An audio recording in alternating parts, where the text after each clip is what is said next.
স্বপ্ন নাকি সত্যি হয়, যেটা বলুন হ্যাঁ না হয় না, কিন্তু বিশ্বাস মানুষের মনে যে ভোরবেলাকার স্বপ্ন নাকি সত্যি হয়। সবাই দেখাবেন।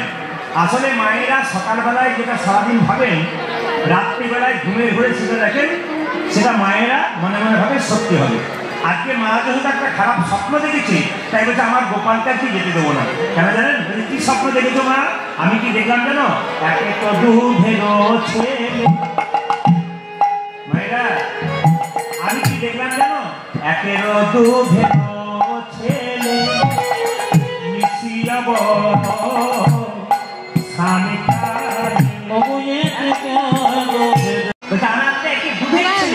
দুধের শিশু আমি আজকে পাঠাবো না, কারণ আমি ভোরবেলায় নিশি অবস্থান করে স্বপ্ন দেখলাম।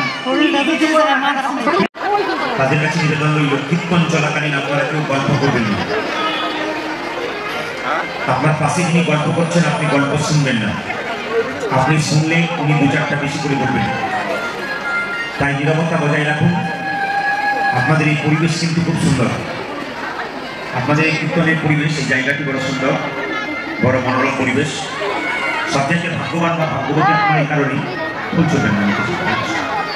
সবচাইতে ভাগ্যবান এবং ভাগ্যবতী এই কারণেই, এটা এখন দামোদর মাস চলছে, এই মাসে আপনারা ভগবানের সামনে কীর্তন শুনতে পারছেন, মানে বড় ভাগ্যের ব্যাপার। যাদের ভাগ্য বড় মন্দ তারা হরিবাসরে আসতে পারে না। আর আপনারা জেনে নেবেন আপনাদের ভাগ্য খুব ভালো, তাই আপনারা আজকে আসতে পেরেছেন। তো ভাগ্যটা যদি ভালো হয়েছে, সেই ভাগ্যকে গল্প করে বন্ধ করবেন না। ভগবান দুটো চোখ দিয়েছে, দুটো কান দিয়েছে, আর মুখ দিয়েছে বোধহয় তিনটে নাকি? হ্যাঁ, কটা মুখ দিয়েছে? একটা মুখ দিয়েছে। হরে কৃষ্ণ। তা মুখ যদি একটা দিয়েছে আর কান যদি দুটো দিয়েছে, তাহলে বলতে কম বলেছে আর শুনতে বেশি বলেছে।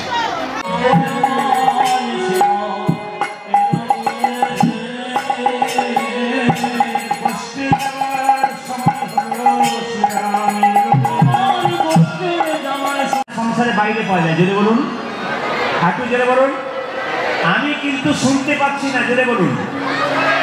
সংসারে পাওয়া যায়। দেখুন আপনারা তো বললেন, একটা বাচ্চাও বললো সংসারে পাওয়া যায়। দেহ আছে, ঘরে মন আছে, আপনার কোনো লাভ নেই। আবার কি বললো, কেমন ভাবে পাবেন? জনক ঋষি রাজা যিনি পুণ্যত্যাগী ছিলেন, তিনি কোনদিন সংসার ত্যাগ করেন নাই। সোনার পুরীতে বসে থাকতো, মনকে সেজে গোলকে রাখতো। এইরকম যদি ত্যাগী হওয়া যায়, ভগবান শ্রীকৃষ্ণের চরণ। যশোমতীর গুরুদেবের নাম কি আছে? যশোমতীর গুরুদেবের নাম কি? কর্ণমুনি। কালকে একাদশী করেছে, আজকে পারণ বৃন্দাবনে। একাদশী করেছে, আজকে পারণ। যশোমতীকে গুরুদেব কালকে একাদশী পালন করলাম, আজকে বাড়িতে পালন করবো, সেবার ব্যবস্থা করবো। যশোমতীর হচ্ছে গুরুদেব চিন্তা নেই, আমি রান্না বান্না করে তোমার সেবা দেবো। যশোমতীর গোপাল উঠানে খেলা করছিল, ছোট্ট গোপাল, বাল গোপাল, ভালো শুনবেন, মজা জিনিস শিখবে, শাস্ত্রের কথা। কি বলছে? গোপাল খেলা করছে, এটুকু বাচ্চা উঠানে। আর গুরুদেব বলছে, এই তোরা হলি গোয়ালিনীর জাতি, তোদের হাতে খেলে হবে ক্ষতি, আমি খাবো না, আমাকে দিয়ে আমি রান্না বান্না করে খাবো। ভগবান কৃষ্ণ মনে মনে ভাবছে, ওগো গুরুদেব, তুমি জানো না কার বাড়িতে এসেছো, আমি কে? তোমার কাছে চিনিয়ে ছাড়বো। তুমি এতদিন ঘরের বাইরে ঘুরে ঘুরে বেড়ালে আমাকে পাওয়ার জন্য, বনে জঙ্গলে ঘুরে বেড়ালে আমাকে পাওয়ার জন্য ধ্যান করলে। তোমাকে দেখিয়ে দেবো আমি ঘরের মধ্যেই থাকি, কোথাও যাই না। সবাই দেখান, তোমাকে দেখিয়ে দেবো আমি ঘরের মধ্যে থাকি। ও মায়েরা, যশোমতী যেই না দেখান, যশোমতী যেই না রন্ধনশাল থেকে এনে, কেন যিনি প্রসাদ পান, প্রসাদ পাওয়ার সময় তখন জনার্দন বলে কপালে থেকে প্রণাম করি, তারপর প্রসাদ পাই। প্রসাদ পেতে গেলে জনার্দনকে সমর্থন করতে হবে, ভগবানকে দিয়ে তারপর দিতে হবে। ভোগ নিবেদন করছেন, কিন্তু আপনি নিয়ে নিচ্ছেন, তখন দেখবেন কপাল থেকে জনার্দন জনার্দন তিনবার বলে তারপর নেবেন। কপালে না থাকুক, কপালে পাবেন, স্মরণ করবেন, নিয়ে নেবেন। এখন গুরুদেব যে না জনার্দন বলে কপালে ফেরাতে গেছে, আপনি চোখটা মুখেছে, আর কোথা থেকে গোপাল এসে গুরুদেবের হাত ধরে চাপটা শব্দ দিতেছে। এই যেইটা ফিনিশিং করেছে, সঙ্গে সঙ্গে যশোমতীকে তার গুরুদেব বলছে, কি হয়েছে? ছেড়ে আমার সব ভাতগুলোকে একটু করে দিল, হাই হাই হাই হাই, আমার প্রাণটাকেই নষ্ট করে দিল। গোপাল খেয়ে মুখে মুখে লাগিয়েছে, চোখে লাগিয়েছে, পুরো গায়ে লাগিয়েছে। যশোমতী ছেড়ে high high high high high, মা যেন করেছে